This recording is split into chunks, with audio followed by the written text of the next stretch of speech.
এবার বর্ষায় কোনো একটা দৃশ্য খোঁজার চেষ্টা করলাম, তা সেটা অবশ্য সম্ভব হয়নি। তো আমার এই কথার মাঝেই বোঝা যায় যে জলবদ্ধতা সহ কিছু কিছু বিষয়ে যে আমাদেরকে সফলতা রয়েছে এবং সফলতার জন্য বিরাট দায়িত্বরত চট্টগ্রাম তাকে ধন্যবাদ এবং অভিনন্দন জানাই। আজকে উপস্থিত উনি যে গ্রিন ক্লিন সেফটি করার প্রত্যয় নিয়ে যে দায়িত্ব পালন করেছেন তা 1 বছরে অতিবাহিত হল। অনেক চ্যালেঞ্জ আছে, প্রত্যাশাও আছে অনেক বেশি। উনি এদেশের এই শহরের মানুষ, এই এলাকার মানুষ, দেশের এই শহরের মানুষের প্রতি যে তার দায়বদ্ধতা, তার যে ভালোবাসা, মমত্ববোধ, তা আমার মতো পরজীবীদের চেয়ে অনেক বেশি,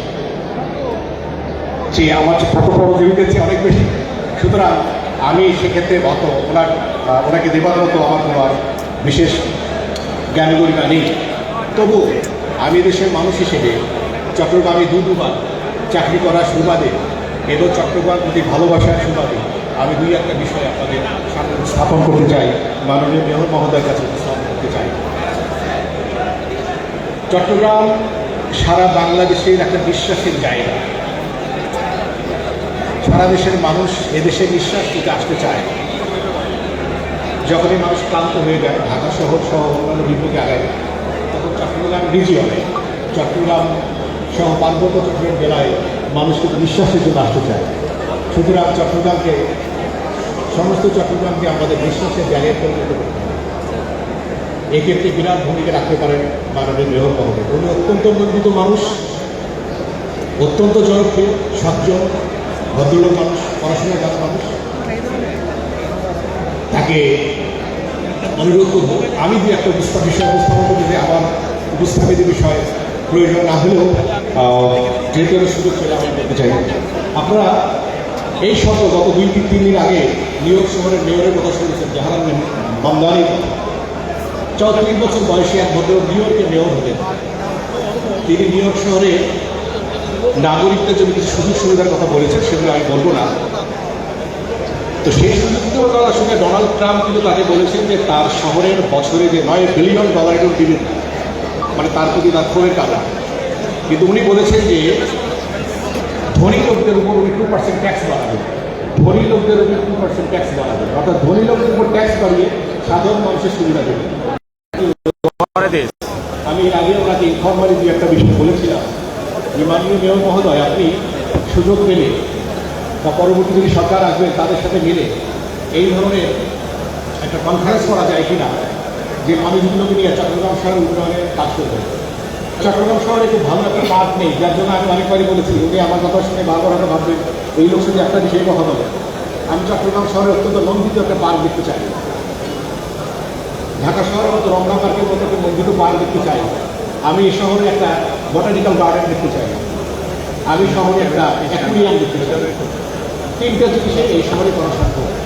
আমাদের সাগরী এলাকার পাশে, সাগরের পাশে যে জায়গাগুলো আছে, তাহলে সুযোগগুলো আসবে। দিনে দিনে নানান ধরনের মানুষ এই জায়গাগুলো নানানভাবে দখল করছে, সরকারি বেসরকারি বিভিন্ন প্রতিষ্ঠান। এখন এই বিষয়গুলো যদি কাজ করা যায় তাহলে আমি আশা করি আমাদের আশাগুলো পূর্ণ হবে।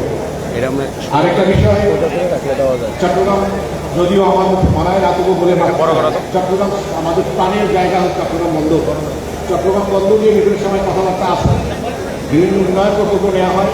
চট্টগ্রামের কিছু কিছু মানুষ, 60-এর বেশি মানুষ, তাদের স্বার্থের কারণে এই উন্নয়ন প্রকল্পগুলোকে বারবার বাধা প্রদান করে অতিরিক্ত স্বার্থে। বিভিন্ন সময় আমরা দেখেছি যে এই উন্নয়ন কাজগুলোকে বাধা প্রদান করা হয়েছে আগে অতি শুদ্ধ কারণে। চট্টগ্রামের মেয়র এবং রাজনীতির কাজ নয় এই কে পুলি হবে, কে মন্ত্রী হবে, কে এয়ারপোর্টের কোন কাজ করবে, বা কে কিরকম ইউনিভার্সিটিতে ফল দখল করবে, এগুলো রাজনীতিবিদদের কাজ হতে পারে। এগুলো চট্টগ্রাম সিটি কর্পোরেশন মেয়রের কাজ হতে পারে। আমরা আপনাদের অনেক বড়, অনেক বিস্তৃত, অনেক বিকরাল মানসিকতা মানুষ হিসেবে দেখতে চাই।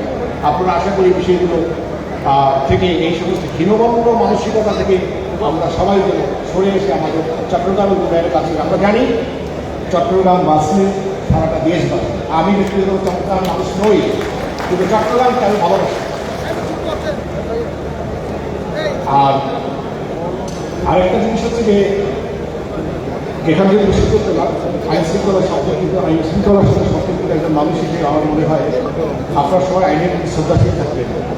চট্টগ্রাম সিটি কর্পোরেশনে বিশেষ করে ট্রাফিক ব্যবস্থার উপর, শহরের বাইরের ট্রাফিক ব্যবস্থার উপর আপনাদের অনেক বক্তব্য থাকে, অনেক পুষ্পা থাকে, অনেক কষ্ট থাকে। আমরা বিভিন্ন গ্রুপের সঙ্গে কথা বলি, সবাই ট্রাফিকের সুস্থতা চায়, কিন্তু ট্রাফিক মাননের মানসিকতা তাদের থাকে। সেই বিষয়ে আপনারা সতর্ক থাকবেন, আশা করি আইনের প্রতি শ্রদ্ধাশীল থাকবেন।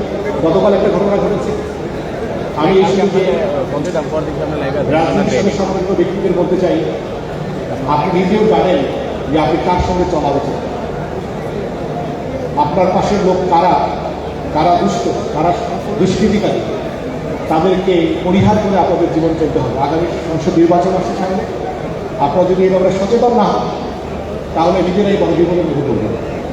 আমি আপনাদের এই বিপদের থেকে বের হয়ে এসে সুস্থভাবে রাজনীতি করার জন্য অনুরোধ করা হয়। পরিশেষে আজকের অনুষ্ঠানের সম্মানিত প্রধান অতিথি, বিশেষ উপস্থিত বিশেষ অতিথিবৃন্দ এবং সম্মানিত নাগরিকবৃন্দ যারা রয়েছেন তাদের প্রতি সম্মান জানিয়ে এবং আগামী সময়গুলোতে মাননীয় মেয়র মহোদয় অত্যন্ত নন্দিত মানুষ। আমি তাকে বিভিন্ন সময় দেখেছি, মানুষের মাঝে মানুষের সাথে এত তার সম্পর্ক, যেখানে যান মানুষ যেভাবে তাকে মানে মৌমাছির মতো ঝাঁকে ঝাঁকে মানুষ তার উপর এগিয়ে আসে, এটা দেখে আমার মনে হয় আসলে রাজনীতি তো ধন্য। রাজনীতির মধ্যে যে ভালোবাসা, এটা আরও ঘনায়। আমি সবাইকে ধন্যবাদ জানাই এবং যারা নাগরিক হিসেবে রয়েছেন তাদেরকে ভাবতে হবে, আপনি কিন্তু একটা সিটি কর্পোরেশনের নাগরিক। আপনি যদি সিটি কর্পোরেশনে বাস করেন, গ্রামের নাগরিকের মতো আচরণ তাদের করতে হবে না। সিটি কর্পোরেশনে বাস করতে আপনার মানসিকতা পরিবর্তন করতে। আশা করব আপনারা সিটি কর্পোরেশনে বসবাস করে এই মানসিকতার পরিবর্তন করে আপনাদের এবং আমাদের প্রত্যাশিত চট্টগ্রাম উপহার দিবেন, যাতে আমরা এখান থেকে চলে গেলেও নিঃশ্বাস নেওয়ার জন্য এখানে আসতে পারি। ধন্যবাদ আপনাদের সবাইকে। নগরবাসীর সেবায় এবং উন্নয়নমূলক কর্মকাণ্ডে দিন রাত নিরলস যাচ্ছে জনতার মেয়র ডক্টর সাদাত হোসেন। তিনি নগর পিতারও নগর সেবক। নাগরিকদের পাশে থেকে সর্বদা তিনি নিজেকে নিয়োজিত রেখেছেন। জনগণের ভালোবাসা সহযোগিতা থাকে নগর সেবক হিসেবে তিনি আরও উল্লেখযোগ্য নিদর্শন রাখবেন। বক্তব্য রাখার জন্য বিনীতভাবে অনুরোধ জানাচ্ছি চট্টগ্রাম বন্দর কর্তৃপক্ষের মাননীয় chairman rear admiral SM Moniruzzaman. আমরা আমাদের আজকের এই আয়োজনে আমরা বক্তব্য প্রদান করার জন্য বিনীতভাবে অনুরোধ জানাবো চট্টগ্রাম সিটি কর্পোরেশনের মাননীয় মেয়র ডক্টর সাদাত হোসেন মহোদয়কে বিনীত বক্তব্য প্রদানের জন্য আহ্বান জানাচ্ছি। সুপ্রিয় সুধী, আমি এবার আনন্দের সাথে ঘোষণা করতে চাই মাননীয় মেয়র মহোদয় সুদূর প্রসারী চিন্তা থেকে একটি নতুন প্রজেক্ট